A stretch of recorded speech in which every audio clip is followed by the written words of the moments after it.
अस्सलामुअलैकुम दोस्तों, मैं ठीक हूँ।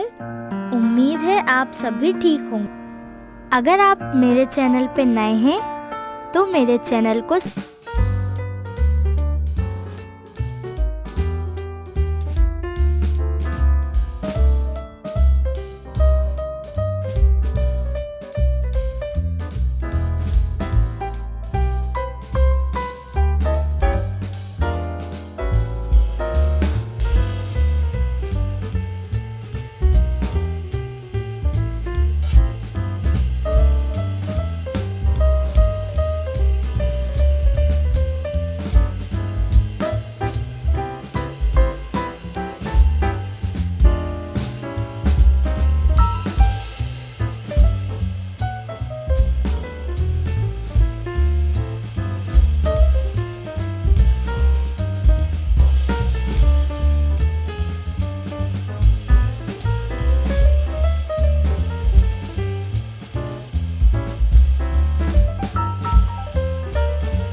बिल्कुल ठीक है। हमारी नाज़ वहाँ बहुत खुश रहेगी। खुदा आपका भरोसा कायम रखे। शौहर की बात पर बीवी को कुछ इत्मीनान हुआ था, लेकिन वो सवाल दिल से नहीं ख़त्म हुआ था। ना जाने ज़ीशान का नेचर कैसा हो। वो विदेश में पला बड़ा है। यहाँ के तौर तरीके उसे पसंद भी आएंगे कि नहीं, ये हमारा दानिश भी तो वहीं रहकर आया है। उसका नेचर तो बहुत अच्छा है। खुदा ने चाहा तो ज़ीशान का नेचर भी अच्छा ही होगा। नाज की अम्मी बिस्तर पर लेटी लेटी ये सब सोच रही थी। दानिश के बारे में सोचकर उन्हें कुछ तसल्ली हुई थी। ये सोचकर उनकी नींद आराम से लग गई थी। लेकिन इधर दानिश की अम्मी बहुत परेशान थी। दानिश ना जाने खाने के वक्त आया था और इतनी रात हो गई थी। दानिश का कहीं पता नहीं था। रात के 3 बजे दानिश घर लौटा था। अम्मी वहीं कुर्सी पर बैठी इंतजार कर रही थी। शायद उसी वक्त उनकी आंख लगी थी। दानिश के जूतों की आहट से वो एकदम उठ गई थी। उन्होंने एकदम उठकर लाइट जलाई थी। बेटा, आज इतनी रात को इतनी देर तो तुम्हें कभी नहीं हुई। वो अम्मी, मैं एक दोस्त की शादी में चला गया था। खाना गर्म करूं? नहीं अम्मी, मैं खाकर आया हूँ।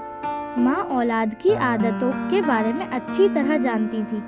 वो जानती थी कि दानिश झूठ बोल रहा है। आप आराम कीजिए, मैं भी जाकर सोऊंगा। कैसे सोओगे? भूख में नींद कैसे आएगी? वो नाज भी तुम्हारे इंतजार में भूखी सो गई है, अम्मी ने किचन में जाते हुए कहा था। आप उसको तो खिला देती, उसने खाया ही नहीं। कह रही थी कि दानिश के अच्छा तो अम्मी, मैं उसे बुला लाता हूँ। बुलाने जाने की कोई ज़रूरत नहीं है, वो मेरे कमरे में ही सो रही है। अम्मी आप खाना लगाइए, मैं नाज को बुलाकर लाता हूँ। अच्छा जल्दी आना, नहीं तो खाना ठंडा हो जाएगा।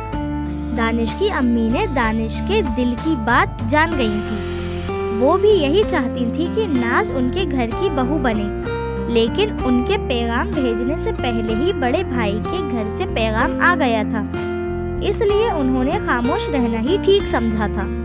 उन्होंने अपने आप को तो समझा लिया था, लेकिन बेटे को कैसे समझाती। दानिश कमरे में दाखिल हुआ था। नाज उस वक्त गहरी नींद में सो रही थी। दानिश करीब ही आकर बैठ गया था। उसकी नजरें नाज के चेहरे पर ही गड़ी हुई थी। नाज के बिछड़ने का ख्याल आते ही उसकी आंखों में आंसू झलक आए थे। तभी अचानक नाज की नींद न जाने कैसे खुल गई थी। दानिश तुम कब आए? वो उठकर बैठ गई थी। दानिश ने एकदम नजरें झुका ली थी और जवाब दिया था, मैं अभी आया हूँ। नाज की नजरें दानिश के चेहरे पर गई थी। दानिश की आंखों में आंसू थे। अरे दानिश, क्या तुम रो रहे थे? नहीं तो वो मेरी आंख में कुछ चला गया था, इसलिए। दानिश ने आंखें साफ करते हुए कहा था। नाज जल्दी चलो, अम्मी ने खाना लगा दिया है। दानिश नाज से कहता बाहर निकल गया था। नाज भी उसके पीछे पीछे आई थी। अम्मी आप नहीं खाएंगी? नहीं बेटा, मैंने सबके साथ खा लिया था। लेकिन नाज ने नहीं खाया था। वो कह रही थी कि दानिश के साथ ही खाऊंगी। अम्मी ने खाना सर्व करते हुए कहा था। दानिश ने खाना क्या खाया था? वो तो खाने का नाम किया था। वो भी नाज की वजह से उसकी तो भूख ही खत्म हो गई थी। अरे दानिश खाओ ना, नाज ने उसकी प्लेट में खाना डालते हुए कहा था। नहीं नाज, मैं खा चुका था। कहाँ खा चुके हो? इतना सा खाना तो खत्म नहीं हुआ। खत्म करो ये सब खाना, नाज ने बड़े प्यार से कहा था।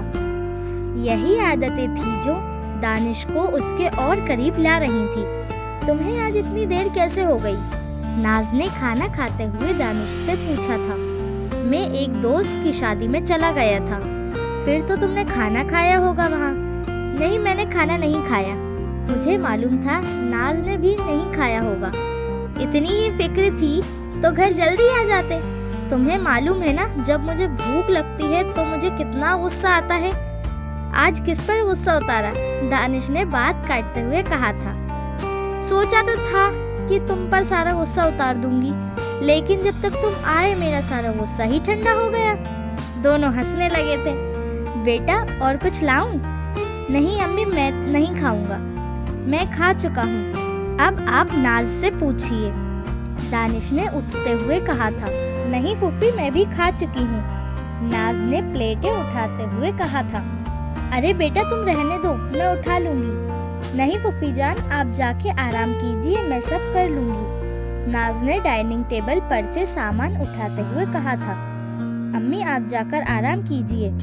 नाज तुम भी यही अम्मी के पास सो जाओ, दानिश ने अपने कमरे में जाते हुए कहा था। आज संडे का दिन था, इसलिए सब गार्डन में बैठे नाज की शादी की बातें कर रहे थे। इसलिए दानिश खामोशी से सबकी बातें सुन रहा था। दानिश तुम खामोश क्यों हो? तुम शादी में किस कलर का कोट पैंट सिलवाओगे? नाज दानिश से पूछ रही थी। जब शादी का वक्त आएगा तब देखी जाएगी, दानिश ने नाज की बात का जवाब बड़ी लापरवाही से देते हुए कहा था और मग उठाकर चाय पीने लगा था। दोनों गार्डन में अकेले बैठे थे। सब उठकर जा चुके थे। अच्छा दानिश, जीशान कैसा है? स्मार्ट होगा ना? तुमने तो उसे देखा है, कैसा है वो? नाज उससे खुश होकर पूछ रही थी। जब वो आए तो खुद देख लेना। और दानिश वहाँ से उठकर चला गया था। नाज उसकी इस हरकत को समझ ना सकी थी। वो कुछ सोच में पड़ गई थी। फिर वही आदतों के मुताबिक अपने खेलकूद में मगन हो गई थी। जीशान आने वाला था और चाचू जो मुंबई में रहते थे उनकी बेटी की शादी की तारीखें भी हो गई थी। जीशान उसी शादी में आने वाला था। बाद में वो मुंबई से नाज के घर आने वाला था। नाज के फाइनल ईयर के एग्जाम शुरू होने वाले थे। दानिश उसकी पढ़ाई में उसकी खूब मदद कर रहा था। मौका मिलते ही नाज दानिश से जीशान के बारे में बार बार पूछती, जो दानिश को अच्छा नहीं लगता था। दानिश को ज़ीशान के बारे में सुनकर क्यों अच्छा नहीं लगता था? क्या वो नाज को पसंद करने लगा था? जल्दी जल्दी कमेंट सेक्शन में बताइए। Thank you for watching.